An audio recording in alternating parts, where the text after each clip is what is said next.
नाम बताओ कौन से टैबलेट देते हैं, इसके ड्रग ऑफ चॉइस। नियोस्टिकमिन, एट्रोपिन और नियोस्टिकमिन दोनों न्यूरोटॉक्सिक जो स्नेक है कोबरा और क्रेत उसमें दी जाती है। एएससी के साथ में दोनों देना जरूरी है क्योंकि उसमें मसल का पैरालिसिस हो रहा है, इसलिए वो दवाई वहाँ पे दी जाएगी। इसके लिए नहीं पता किसी को, प्राजोसिन की जो गोली आती है ना वो इसमें दी जाती है। प्राजोसिन हाइपरटेंशन की दवाई है, ये ऑटोनोमिक डिस्रेगुलेशन कर देता है, कहीं बीपी बढ़ेगा कहीं घटेगा, मरीज को पसीना आएगा ऐसे। और प्राजोसिन इस स्कॉर्पियन बाइट में काम में आएगी। ये अपने भारत के ही महाराष्ट्र के एक डॉक्टर ने पता लगाया था, बाहर का डिस्कवरी नहीं है, ये आपने यही की है और वो दवाई जान बचा सकती है। आपके आंखों के सामने गिरा है, जो भी बातें कर रहे हैं ना उनके आंखों के सामने गिरा है और आप बातें कर रहे जाओगे, ठीक है। आंखों के सामने गिरा, आपने जगाया नहीं जगह, और आपने इनकी पल्स और ब्रीथिंग चेक की, दोनों है। अब क्या करेंगे इनके साथ, क्या बातें करते रहेंगे या कुछ भी करेंगे, बताओ क्या करेंगे, हाथ खड़ा करो।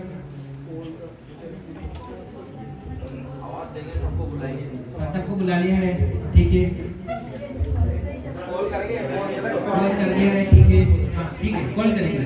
और इनके साथ क्या करेंगे, हाँ चाहिए, बहुत बढ़िया। तो यहाँ पे यदि इनमें पल्स और ब्रीथिंग आ रही है, उन्हें नहीं जग रहे हैं तो छोड़ के नहीं जाना है, 108 पे फोन करना है, हर 2 मिनट में पल्स एंड ब्रीथिंग देखनी है। हो सकता है अभी पल्स ब्रीथिंग आ रही हो, बाद में नहीं मिले, इनको रिकवरी पोजीशन में लिटाया जाएगा।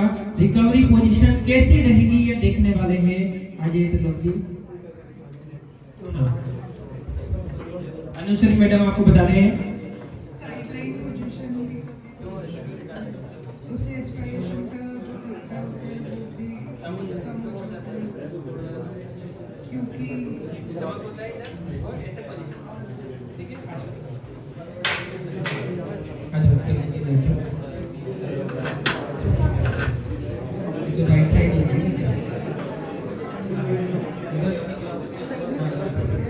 देखो इधर जो भी बातें कर रहे हैं वो सब देख लो।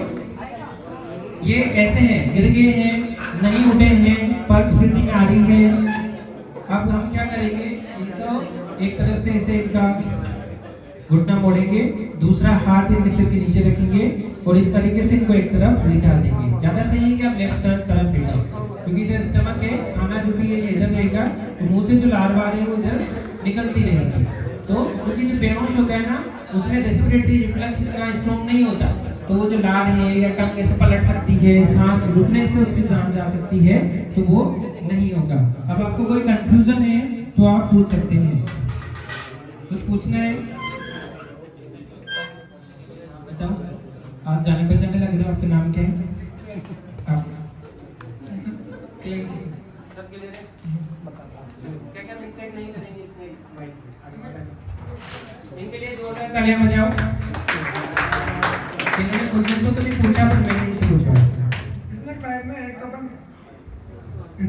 एक तो अपन कभी टोनिक वेट वगैरह कुछ नहीं बांधेंगे और जिस पार्ट में काटा है उसको इमोलाइज रखेंगे, मतलब ज़्यादा हिलाएंगे नहीं, वरना ज़्यादा हिलाएंगे तो ब्लड सर्कुलेशन बढ़ेगा और जड़ जल्दी से फैलेगा।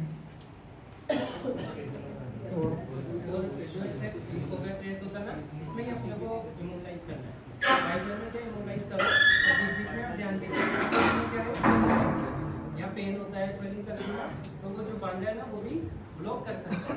मुझे कैसे पता चलेगा कि यहाँ पे आपने जो बांधा है उसकी वजह से यहाँ को नुकसान हो रहा है, आप पेरिफेरल पल्स देखेंगे, पाँव की पल्स देख सकते हो, है ना, पाँव पीला पड़ जाएगा, हाथ पीला पड़ जाएगा, झुंझुनाहट होने लग जाएगी, पेन, पैरास्थीसिया, कंपार्टमेंट सिंड्रोम, पता है। तो इसका कंपार्टमेंट सिंड्रोम यदि हो जाए तो पहले कोगुलोपैथी करेक्ट करनी है, पहले ओक्रेस्पोजन प्लाज्मा चढ़ेगा, कोगुलेशन फैक्टर वाला ब्लड चढ़ेगा, उसके बाद आप ये चीरा लगा के ऑर्थोपेडिक वाले डॉक्टर इसको रिलीज करेंगे।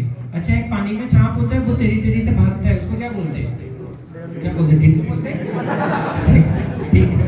तो उसका क्या काटने की बहुत नेचर रहती है, वो काटने के लिए बहुत ज्यादा तेज रहता है, जब वो काटता है ना तो उस टाइम उस जगह इन्फेक्शन हो जाता है ना, इन्फेक्शन मतलब सेलुलाइटिस, एरिसिपेलास, ये सारी चीजें हो जाती है।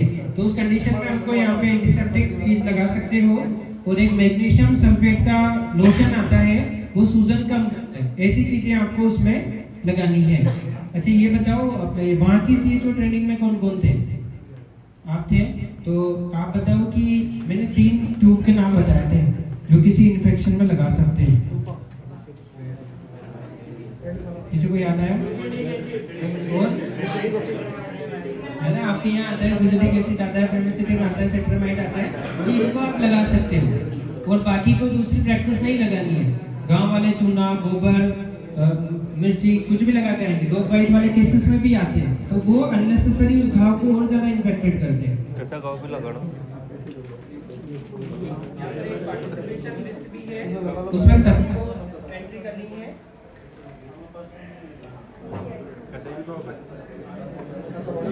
हेलो हेलो, आवाज आ रही है? नहीं, अगर अचानक कहीं आग लग जाए, पहला काम आपका होगा कि जो भी बिजली के स्विच है वो बंद करेंगे, है ना। और आप जो इसका नंबर कौन सा होता है फायर का? फायर का नंबर कौन सा होता है फायर इमरजेंसी का? नहीं पता किसी को?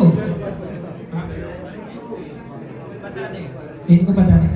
101। बहुत बढ़िया, इनके लिए जोरदार तालियां। एक बार और भगवान जी के लिए तालियां।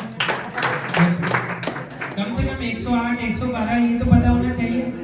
101 होता है, छोटे बच्चे बता देंगे स्कूल के, ठीक है। तो 101 पे फोन करेंगे, स्विच बंद करेंगे और लिफ्ट से जाएंगे क्या फटाफट बाहर निकलने के लिए? नहीं जाएंगे, क्योंकि अगर आग लगी है, लिफ्ट का सर्किट कट गया तो आप वहीं फंस जाओगे। इसलिए लिफ्ट का यूज नहीं करना है। अब बिजली का स्विच बंद करेंगे। हमारे बीच हमारे RCHO साहब पधार चुके हैं, मुकेश जी, नागर साहब, एक बार सभी खड़े हो जाएंगे सबके वेलकम के लिए। बहुत बहुत धन्यवाद सर। जल्दी से अपने स्थान ग्रहण करेंगे। तो हम बात कर रहे थे आग लगने पर आप बिजली का स्विच बंद करेंगे, 101 पे फोन करेंगे, लिफ्ट को यूज नहीं करेंगे, क्योंकि लिफ्ट को यूज करने से आग से लिफ्ट की वायरिंग जल सकती है और वही रुक सकती है। ऑक्सीजन सिलेंडर यदि है तो उनको आप साइड करेंगे और सबसे पहले जो चलने वाले मरीज है वो बाहर जाएंगे, फिर स्ट्रेचर वाले जाएंगे, फिर वेंटिलेटर के मरीज उसके बाद जाएंगे, फिर एक फ्लोर पहले निकलेगा, फिर दूसरा, फिर तीसरा फ्लोर निकलेगा। आप जो बोलेंगे वो कोड रेड बोलेंगे, है ना। आप फायर अलार्म को रेडी ला सकते हो, बट आप आग लगी ऐसा नहीं चिल्लाओगे, नहीं तो वहां पे भगदड़ मच सकती है। अब उसके बाद क्या है कि जैसे आग लगने के लिए क्या चाहिए होता है? 3 चीजें चाहिए होती है। एक तो चाहिए होता है ईंधन, एक आसपास क्या है? ऑक्सीजन। तो आग क्यों नहीं लग रही है? क्या नहीं है? ऑक्सीजन तो है ना आसपास, ये फ्यूल भी है, फिर आग क्यों नहीं लग रही है? हीट नहीं है। इसके बाद हीट भी हो तो केमिकल रिएक्शन होनी चाहिए, जिसको फायर ट्रायंगल बोलते हैं। और आग बुझाने के लिए भी यही चीज होती है। आप ईंधन को हटा दो, फ्यूल को हटा दो, ऑक्सीजन कट कर दो, या फिर रिएक्शन को रोक दो। तो जो रिएक्शन होती है ना, उसको रोकने के लिए ये सिलेंडर काम में आता है, फायर एक्सटिंग्विशर। तो आपने रेस वाला जो चीज है ना, रेस्क्यू कर लिया, अलार्म बता दिया मैंने, है ना, और आप बाहर चले गए, तो आप यहाँ से जितने भी खिड़की दरवाजे हैं ये सब बंद कर देंगे। क्यों? क्योंकि ये बाहर से अंदर ऑक्सीजन को नहीं आने देता। यहाँ ऑक्सीजन है या जो भी है, जल के उस ऑक्सीजन को काम में लेके खत्म, तो ये कन्फाइनमेंट। उसके बाद है एक्सटिंग्विशर। क्या इसको इस बोतल में लगी इतनी बड़ी आग को बुझाने के लिए काम में लेगा? नहीं। ये जो आप यहाँ से रास्ते से निकल रहे हो ना, आपके रास्ते में गेट पे अगर आग है तो उसको बुझाने के लिए है। ये यहाँ नहीं है कीमती चीज रखी है तो उसको बुझाने के लिए काम में ले। अच्छा, काम में कैसे लेना है? सिंपल सा है कि इसमें ये हटाओगे आप पिन, है ना, और इसको जहाँ आग लग रही है उसके बेस पे लगाओगे, कंप्रेस करोगे और साइड टू साइड। अच्छा, इसको ऊपर क्यों नहीं लगाएंगे? बेस पर ऊपर लगाने से कुछ आग नहीं बुझेगी, जलती रहेगी। अच्छा, इसकी डायरेक्शन यूं क्यों नहीं कर रहे हैं? क्योंकि ऊपर वापस वही ऊपर फ्लेम है, नीचे से आग आ रही है, तो हम नीचे की तरफ लेफ्ट टू राइट इसको काम में लेंगे। तो ये छोटी सी फायर सेफ्टी ट्रेनिंग भी हमने देखी।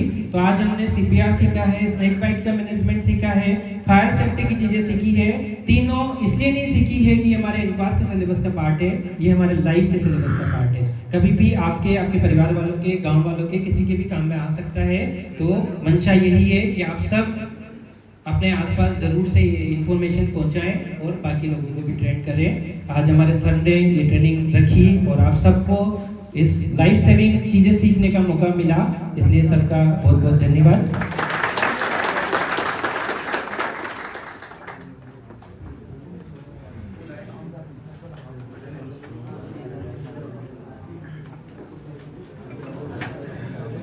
की जानी थी, तो उसका आज का तीसरा दिवस है और 3 दिनों में जो हमारे ट्रेनर एक 12 से जो शॉर्ट नोटिस पे आए हैं उनका नाम किसी दूसरे दिन बीमार होने की वजह से तुरंत चेंज किया गया स्टेट के द्वारा, ताकि ट्रेनिंग हमारी सुचारू रूप से हो सके। तो ब्रह्मदेव जी गौतम और मिर्जा जी दोनों ने 3 दिन में हमें काफ़ी कुछ सिखाया।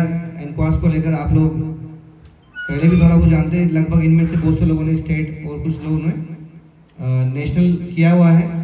साथ में हमारे ब्लॉक मेंटर भी यहाँ पर है, तो आप लोगों को बेसिक चीज़ें पता थी, लेकिन फिर भी बहुत सारी चीज़ें ऐसी थी हम लोगों को प्रैक्टिकली जो नहीं पता थी। तो ट्रेनिंग एक सतत प्रक्रिया है। ट्रेनिंग होने से अपन लोग नई चीज़ों से बारे में अपडेट रहते हैं, क्या नया आया है। हमारे पास जो मटेरियल था उसमें काफ़ी कुछ अपडेट बाकी थे। मिर्जा जी सर ने वो चीज़ हमें बताई, मैंने उनसे पीपीटी भी ली है। अगर कहीं अपन को और भी आवश्यकता रहेगी, इनसे अपन अपडेट रहेंगे। तो ट्रेंड उसमें काफ़ी कुछ चेंजेस हुए हैं, जैसे पहले लास्ट टाइम वर्चुअल का पार्ट नहीं था, इस बार वर्चुअल ऐड हुआ है। और इसी साल स्टेट भी कुछ वर्चुअल पार्ट ऐड कर रहा है, जैसे लास्ट टाइम पे स्टेट वर्चुअल हमारा नहीं होता था एनक्वास में। अब हमारे पास टारगेट बहुत बड़ा है, लेकिन समय कम है स्टेट के लिए। तो स्टेट ने क्या उसके लिए स्टेट वर्चुअल एनक्वास में कराना चालू कर दिया। तो उससे जल्दी ही आपका स्टेट असेसमेंट सिंगल डे में होके लगभग 15 दिन में रिजल्ट आ जाता है। हमारे कुछ इंस्टीट्यूट ऐसे थे जो फिजिकल हुए थे, उनके रिजल्ट अभी तक 6-6, 8-8 महीने बाद भी नहीं आए हैं। तो उससे क्या है, स्टाफ का मोटिवेशन कम होता है। तो टाइम मैनेजमेंट, तो नेशनल और स्टेट ने भी काफ़ी कुछ चेंजेस किया है। पहले 1 साल का टाइम था, जब हम एक बार कंडीशनल लिया, फेल होने के बाद रीअप्लाई करने में। अभी कितना टाइम लग गया, 6 मंथ। और एक बार अगर स्टेट डिफर हो गया तो 3 मंथ के बाद ही अपन उसको डाल सकते हैं। कंडीशनली में कोई नेशनल सर्टिफिकेट संस्थान है 6 मंथ के बाद री सर्टिफिकेशन के लिए अप्लाई कर सकती है। तो काफ़ी कुछ अमेंडमेंट किए हैं, आप लोग उससे अपडेट होना चाहिए। साथ में ही एक और चीज़ उसमें नई जो ऐड की है कि कोई भी संस्थान कायाकल्प अगर सर्टिफाइड होता है और वो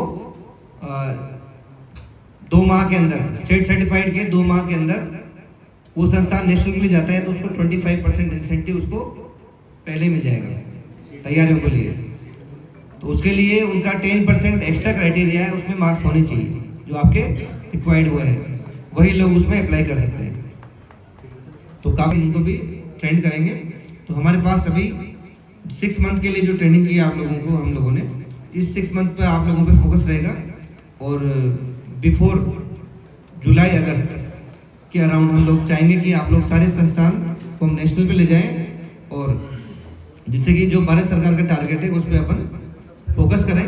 और आप लोगों के प्रयास से ही 50% जो टारगेट पूरा हुआ अभी अपने लिए ज़्यादा खुश होने की जरूरत नहीं है, क्योंकि अभी सिर्फ वी आर द बिगिनर्स। अभी जो 198 फैसिलिटी थी उनमें से अपन ने 50% टारगेट अचीव किया है, और वो भी उनमें से मेजोरिटी क्या है, 70 फैसिलिटी क्या है, स्टेट सर्टिफाइड है।